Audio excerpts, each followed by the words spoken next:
Welcome to Classical Commons and our podcast. I'm Rob Jackson. We are offering a digital platform at Classical Commons that connects classical school communities across the country to talent and resources. And promoting excellence in these schools is what we're a part of, and trying to create an ecosystem for liberal arts education. So thanks for joining us today. We have a guest today who's been teaching and writing as a professional mathematician for 30 years.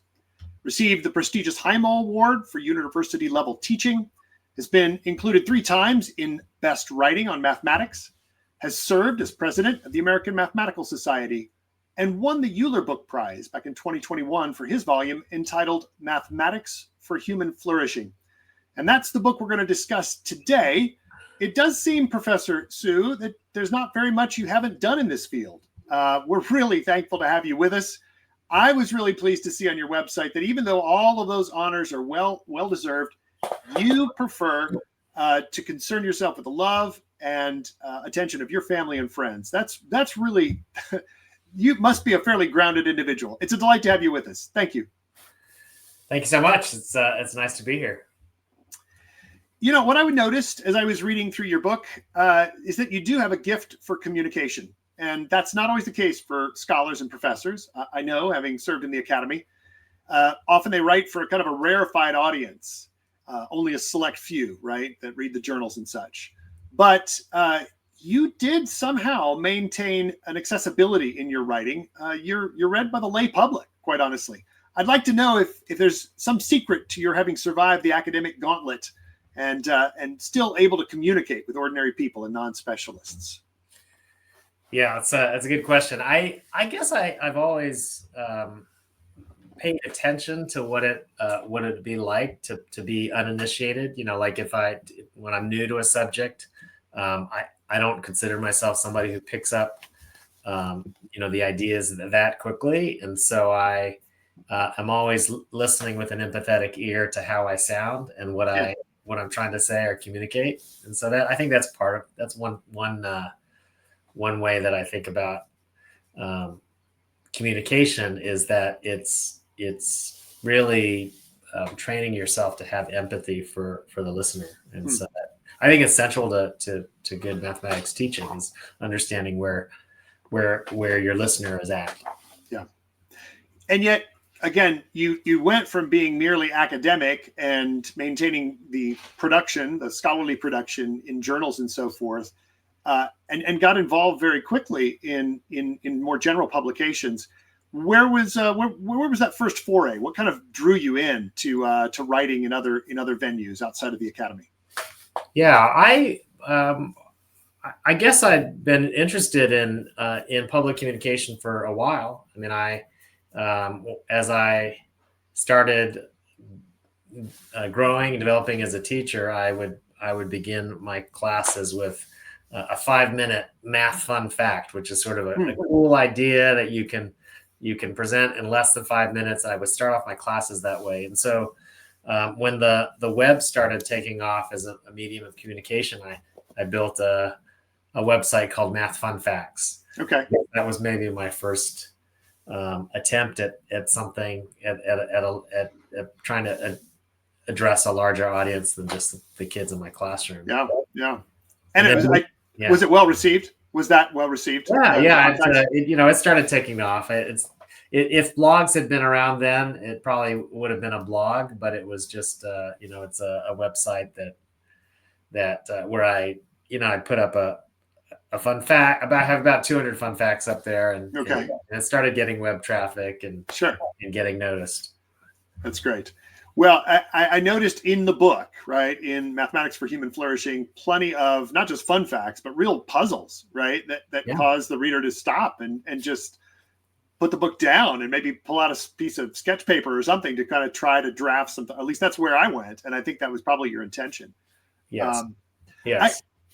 This book is, as I mentioned, has won prizes for sure, but it came out of a speech given to colleagues at the Mathematical Association of America. Was there a sense something happened there that gave you this sense that there would be a larger audience, right? And I just want to know a little more about how the book project unfolded for you. Yeah, as as my term as president of the Math Association ended, I knew that there would be a speech that presidents normally give as an outgoing in their in their final meeting as president. And so I guess I wanted to think about communicating some deeper truths behind why we do what we do. Why do we do mathematics? And the speech sort of hit a nerve. It struck a chord with the mathematicians who were there, and I didn't think it was necessarily limited to mathematicians in that sense, because part of what I was trying to talk about is why should anybody bother to learn mathematics, right? If you just think math is for college or career or serves some utilitarian end, then of course it's going to be rather dry and boring. And so, after the speech got a very warm reception at this meeting of mathematicians, I did think that, I shared the speech on my website, and then it started also picking up a lot of views and listens. And so I guess that's part of where the book project began. I started getting contacted by potential publishers who were interested in me developing that idea for a book. Yeah. Well, you've done well with it. It seems like it's been very well received. The title, of course, caught my attention, and probably many others as well. Again, Mathematics for Human Flourishing. This title really frames the book from the very first chapter. And I want to quote you, if I can, just to have you elaborate a bit. You say, "A society without mathematical affection is like a city without concerts, parks, or museums." End quote. Really refreshing to hear a teacher of mathematics speak about developing an affection, right? Many of us do not have the fondest of memories. I have to confess, I had a couple of calc classes that did not leave me with warm fuzzies at the very least, to say the least. How should math be taught, or maybe studied, and then certainly learned to develop that kind of affection? Yeah, it's it's interesting because people often have this reaction that, well, what do you mean by affection, right? Like if you look at the list of standards that teachers often think about, it's a laundry list of particular skills, right? Right. And yet the math is so much more than just skills. Math is about good thinking, right thinking, right? Math is about understanding. Math is about trying to make sense of the world. And when you succeed, and of course not every problem is going to be solvable, but when you succeed, you experience that thrill, right? The thrill of understanding, the thrill of joy. Really getting at that is, I think, part of what a good math experience should be. And so affection is maybe one way of putting it. It's like, you encounter a very cool idea and you grow to crave that feeling, right? Yeah. It's a sense of like, I want to see more of that. Sure. Yeah, it's not that unlike an explorer, a deep sea ocean explorer who finds weird and wonderful creatures at the bottom of the ocean. It's like, whoa! As soon as you see stuff like that, that's what makes you want to go back for more, right? That's what makes you want to study the ideas more closely. Absolutely. Well, if we're trying to develop students along those lines, I like the phrase mathematical explorers, right? Yeah. What does that look like in a math classroom? Think about, be very practical, right? Yeah. What practices, what habits are we going to have to make routine in the classroom if that's the goal, to develop mathematical explorers? Yeah, I think one of the things that a teacher can do is to prioritize question asking, and encouraging students to begin to ask their own questions about something that they're seeing. That's why I think it's becoming almost a fad now for math teachers to ask students, "What do you notice? What do you wonder?" Yeah, right? That's the reason that's an effective framing is that it encourages teachers to try to pull out questions from their students.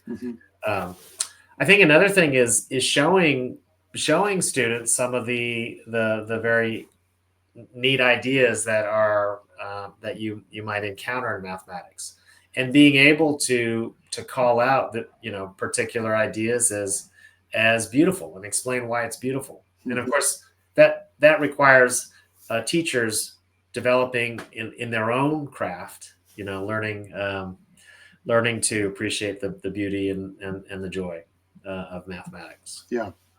Yeah, it does strike me that this would take a generation or so of teachers who, like yourself, really take pleasure in this work. And maybe there are many math teachers out there who have that capacity. It hasn't just been fanned into flame. I'm not sure, but again, I think you're aware, and I'm certainly aware, just anecdotally, of how many have come through math classes with, well, shall we say, less than that sense of the explorer, right? Less of the sense of wonder that you're describing. Right. I mean, we often think about math as one-dimensional, and it's often this idea that math is just about speed, right? So, in many ways, that can be dehumanizing to a student to feel like, oh, you know, that all they care about is me doing some of these things quickly. Yeah. And that's not to say that it's that knowing your math facts isn't important. It's important, but it shouldn't be all of what a math experience should be like. You know, part of it is you have to expose kids to wonderful, interesting things, and that's what's going to make them want to study and learn the things they learn. Sure. Well, and you go on to say in the book that it is about meaning. And the making of meaning, coming to understand things, right? And you go into some detail around how metaphor and stories are actually a part of the mathematical mind, the mathematical way of thinking. And I thought to myself, you know, former English professor, hey, I think he's kind of jumping the fence here between two fields, right? Mathematics over here, and then, you know, literature and language arts on the other side. I want to offer one of your quotes, which I thought was beautiful. You were citing Poincaré, who said, "Mathematics is the art of giving the same name to different things." And then you quickly, in a parenthesis, said, and so the poet would say that poetry is the art of giving different names to the same thing. So you seem to see some connections here and some cross-pollination, if you will, between things like mathematics and poetry. Maybe you could go and expand on that just for a little bit with us on the relationship between these ultimately symbolic worlds, right? Mathematics and language and languages. Yeah, I mean, I think both of them involve paying attention to things that, you know, maybe you might initially gloss over, right? Like a poet is the reason we love and we resonate often with poetry is the idea that the poet has found a way to express something in my heart and say it better than I could, right? And part of that is related to this idea that, like, a poet looks at a word and thinks about the many different ways the word can be used and the kinds of things that it can express. Right? Sure. A mathematician does something very similar in the sense that a mathematician looks at ideas, patterns, and, you know, that quote that you referenced of mine was this idea that of Poincaré is this idea that often a mathematician looks at two things that aren't exactly the same and says, hey, these things are actually more alike than we realize. And that's a human virtue of being able to abstract, being able to say two things that aren't exactly the same actually are pretty similar. And as a result, I can solve one problem by solving the other, or I can solve many problems at once if I understand general principles. And that's a beautiful idea. And so math and poetry math and language are very closely related. Sure. In that way. Well, of course, you can't get past it with poetry because meter and rhyme and the patterns, as you describe, right, in mathematics are clearly a fundamental structural piece of what the poets are doing. and lodging it deeply in memory as a result. So there's something about the pattern recognition that the human mind seeks, which I think is comparable. And then even the musicality, right? Music itself, obviously a mathematical foundation, right, for sound. Now, you have also included chapters on justice and truth and beauty, and you argue that the pursuit of mathematics has the potential to teach us far more than algorithms and formulae. So toward the end of the book, and you're actually citing Simone Weil. Again, I'm really amazed at the number of authors that you've introduced and the ideas that sort of weave into a kind of tapestry. But you're arguing that math may even teach us something about how to love by struggling in some sense. Now, again, I don't want to give your punchline away because this is toward the end of the book, but if you wouldn't mind walking us through the reasoning of how math relates to love, I think that would be well worth hearing.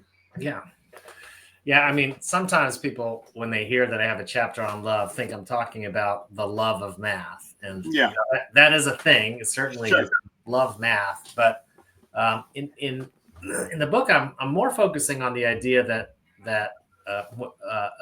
the idea of how you love another person through and because of mathematics, right? The idea that each person has fundamental dignity and worth, and that means that you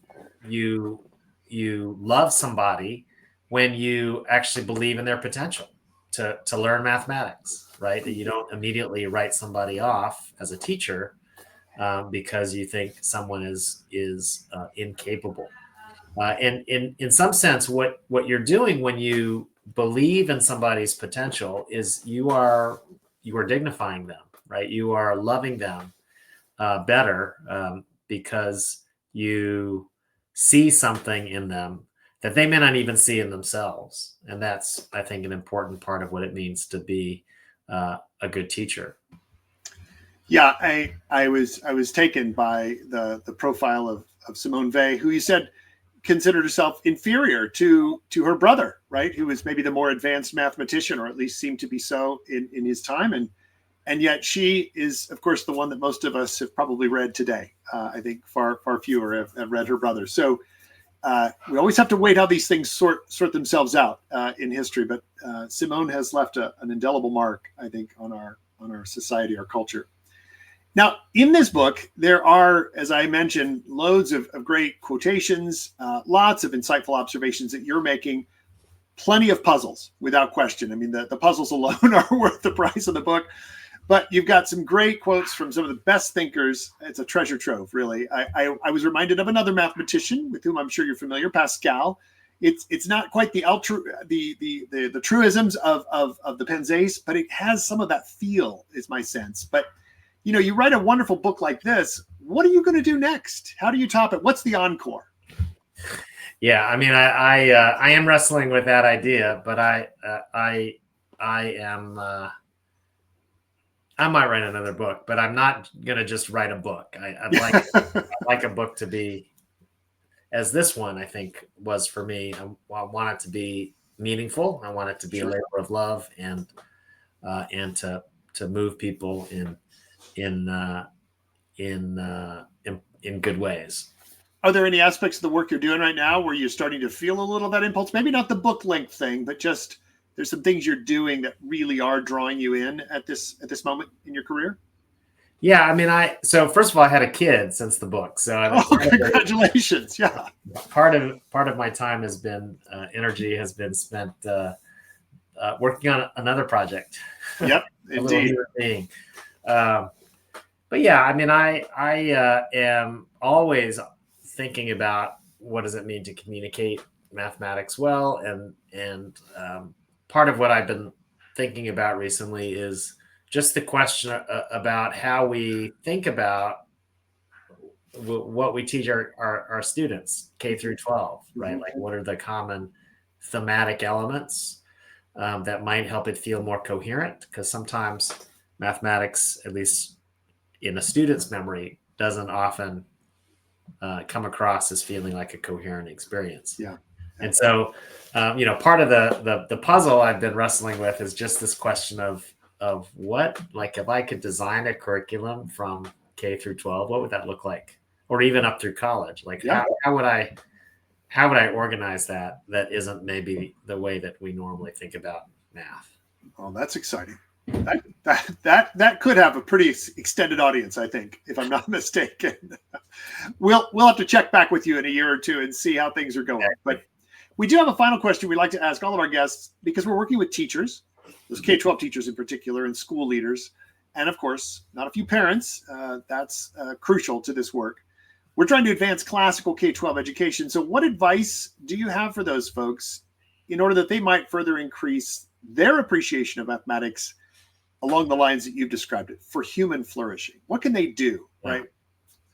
Yeah, I mean, I think one thing that would be useful is just to make a regular practice of reading popular books about mathematics. I think there are several recent books out there that might stimulate some of the greater appreciation, the wonder, the beauty, or the joy of thinking.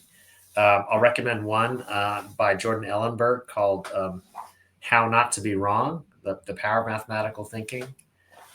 If you teach calculus, you might look at a book by Stephen Strogatz called Infinite Powers, which you don't have to know any calculus to read it. It's a pretty fast read, but it sort of shows you how the idea of calculus has shaped many of the modern things that we deal with. And there are many books by Eugenia Chang on mathematical thinking that are probably worth looking at. But that's a practice, right? You just get in the habit of reading some popular books on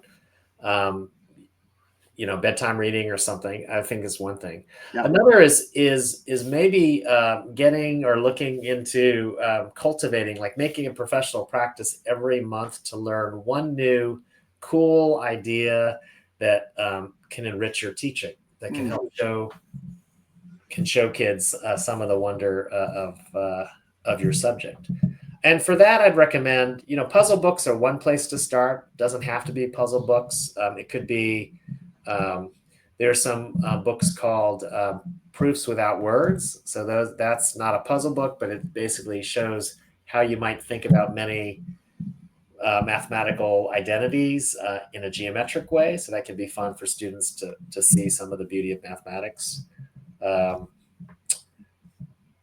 yeah, I mean, make it a practice to find something cool each month. And I think that's a pretty good goal as well. And parents can join into this as well, right? This is not just for the teachers, because parents have an opportunity to influence their children at home, to show them that this is really something we do. This is a part of our continued exploration of the world. And in fact, it's even better if parents and teachers and students, got together and shared some of the cool things that they're learning with each other.